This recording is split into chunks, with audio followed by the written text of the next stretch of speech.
শুভ দীপাবলির অনেক অনেক শুভেচ্ছা ও ভালোবাসা রইল আমার ইউটিউব পরিবারদের প্রতি। সবাই খুব আনন্দ করছে, সবাই আনন্দ করুন। আমার কুকুরের অবস্থা দেখে নিন।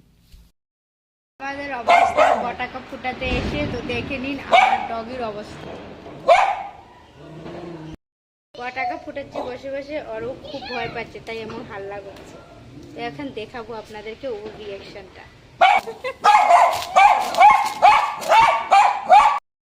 ওর অবস্থা খুব সিরিয়াস হয়ে গেছে, আর আমরা তো আনন্দ করছি, অনেক হাল্লা করছে মিটিংয়ে।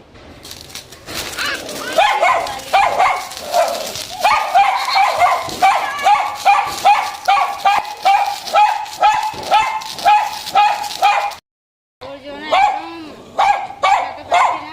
ও আমার দীপাবলি এখানে শেষ।